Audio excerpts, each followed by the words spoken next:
miti maaliif jedhama sanii fakkaatee dafnee aaruun keenya kun maalidha nuti akka nama tokkotti obsanuma qabna garuu mootu mana nama kana keessatti waan baay'eetti buutee baatee gaafa galtee mootu sammuun kan kee karhaa si argatu gaafati barbaaddu yoo wanti akkati yaaddu siif hin taane si aarsaa jechuudha. Kanaaf maqaa akkamittuu walumaa gala shamara biyya Arabaa jedhamee nuuf kenname shamarran biyya Arabaa daftee aartii jedhama amma mootu yookaan immoo wanta garaagaraatitu jedhama. Anyways I don't think yaaniitti sanitti bakka hin kennu maaliif jennaan namni kamiyyuu of beeka waan karoorfate beeka.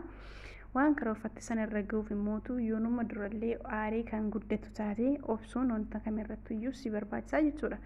Kana ta'uuf immoo jalqaba gaafa biyyaa baanu anaafatis namni kamiyyuu waa karoorfateeti kan mana ofiitii bahu yookaan kan maatii biraa bahu jechuudha. Bakka karoorfatte kana gahuuf immoo bu'aa bayii baay'ee jira. Bakkee itti kuftee kaatu jira. Gaafa kuftee immoo hin ka'uu jettee abdii kutuu osoo hin taane mala ittiin kaatu waan ta'e wayii karoorfachuun yookaan waan ta'e wayii abdachuun waan tokko abdachuu jechuun waan tokko karoorfachuu jechuudha. Akkasiin isiniin jedha kabajamtootaa fi jaalatamtoota kiyya. Hanga ammaatti na wajji turuu keessaniif galatoomaa turtii gaarii horaa bulaa. Bye bye.